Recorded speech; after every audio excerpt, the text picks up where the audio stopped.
Okay, we are rolling. Okay, Heather, do you want to go ahead and introduce yourself? Yes, my name's Heather. I'm a recovering alcoholic addict. Been sober since August 2nd, 2017. Hello, my name is Marissa Patia. I'm 35 years old. I am a recovering drug addict and alcoholic. My name is Cornelius Nelson. My name is Carrie Kimball. I am from Fort McDowell, Arizona. I am 2 years sober. I like to go to CrossFit. I work full time. I'm a single mother.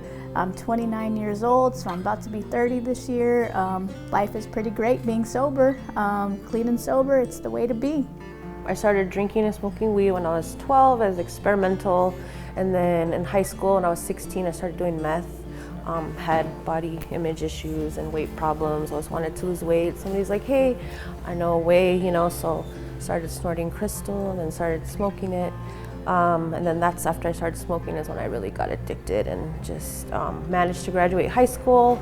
Well, I started really young. The first time I drank alcohol or did drugs was when I was 10. It was hard liquor and marijuana, but I started dabbling with the heavy stuff not too long after, about when I was 11. I started using meth, yeah. I started experimenting around 14, 15 years old with alcohol, and then it gradually progressed to other substances like marijuana, eventually methamphetamine. Well, I did start, kind of exploring things, if you will, when I was 16 years old. I just kind of lightly used here and there as far as just like trying it out, but once I became like just full-on addicted, like every day, I was 18 years old. So fast forward, was really into the meth, and then I think in 2010 is when I did get sober for a little bit. For like 2 years I was clean off of meth, and then I turned to alcohol, and then alcohol I basically switched addictions to alcohol. And then eventually I started mixing both meth and alcohol, so that's when my addiction just really, just like took off. Kids got taken away, obviously. Struggled to stay sober, couldn't stay sober, been to treatment multiple times. A total of 11 treatment centers, so just I couldn't stay sober. Once I got into it, it was hard to stop. I stopped caring at a really young age about anything. I was in and out of rehabs maybe 3 times a year. I would go into different facilities, different detention centers, different rehabs, different girls' ranches. My whole adolescence, me and my mom fought a lot. The main thing I didn't like about drinking was just I got a lot bigger. I gained a lot of weight, so I didn't like that part because I was drinking and eating out a lot. So, and of course, no physical activity, no physical activity at all. So I definitely didn't like the bigger version of myself, and I got very unhappy. Just trying to talk my way out of staying out of jail and just going to rehab and doing that, and then fucking up as soon as I got out.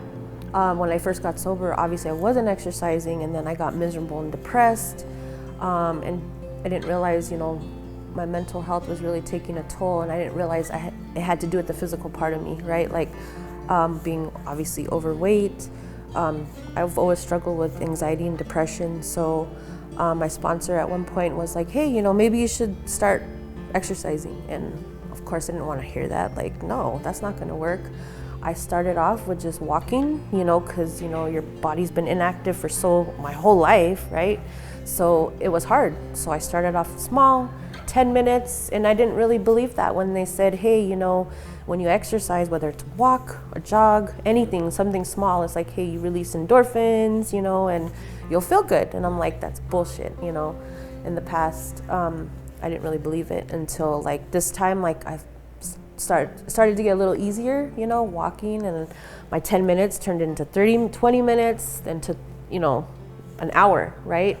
It definitely redirected, it changed my mindset to where I'm not thinking like on board, what should I do? Or, whatever. I'm like, oh shit, where are my calories at? What is it, mealtime? Like I have a set of goals that I want to achieve for the day, and that's where my main focus is. And it took a while for me to get there because counting macros and calories and all that is hard. But once you get into it, it's not as hard anymore.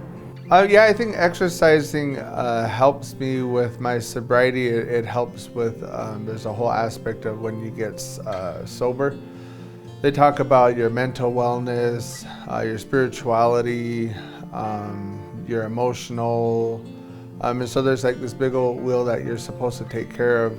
And I just recently started exercising, probably pretty regular in the past 2-3 years, and I think it's done pretty well for me. I feel more energized. I feel like my brain's more awake. That it's helped with not only staying sober, but like just my mental and like like I said, I've struggled with depression and in the past, and little did I know it was probably because I wasn't moving at all. It's just like eating bad and just being bad to my body and not loving myself. So this go around, like I've learned to love myself enough to be like, hey, like you got to do what's uncomfortable, and if that means getting up and working out or walking or whatever, then that's what I think has kept me sober this long. And then I found that I was pregnant, and that was kind of where my life changed right there. I mean, my son is pretty much the light at the end of my tunnel. He, my angel, if you will. So that helps me also, aside from the physical activity. My son does help me a lot as far as being sober, clean and sober. What I can say is just like take the suggestions, even if you don't want to. I mean, if you really, really want this, you're gonna do what it takes, right? So you went to any length to go get high, you went to any length to go to the liquor store, to get money, to go drink. You'll do what it takes if you really wanna stay sober, right? So if that means starting off small, going on a little 20-minute walk, then go do it, Eventually you'll fall in love with it. Like us with these past substance abuse, issues, we have addictive personalities. So I've picked up another addiction, right? So that's like working out. A good addiction, yeah. Working out and just feeling good after. Me, Bryson, and Heather are willing to help anybody who has any questions about anything. We've all been, there for each other throughout all of our journeys, and we're more than open to answering questions or giving tips to anybody out there. I mean, being sober is hard in itself, and you need that support or someone just to say, you don't have to go there. Come take a walk with me. Come talk to me, or call me, text me, shoot me a message. Let's talk about it. Let's figure this out together. Just give it a shot before you even give up. If you're fairly new in sobriety, I would suggest that you try to figure out a regimen that works for you. You definitely have to do your meetings. Exercising does a lot for stress. So yeah, I think exercising, finding an outlet to channel your stress and maybe your anxiety in a healthy way. I would say if you're anything like I was, you think about the future, you think about what you could be if you were to make the change. So I did a lot of that. I always used to think like if I was clean and sober, I could be doing this, or I can finally do that. So I would say, you're never going to be ready for it. So just go ahead and do it. It's definitely going to take some work. It's not easy. I mean, what they say, anything worth having doesn't come easy. So it's going to take work. You're going to have to, whether it's detox, rehab, use any resources, whether it's your family, whether it's any type of clinic, any health center.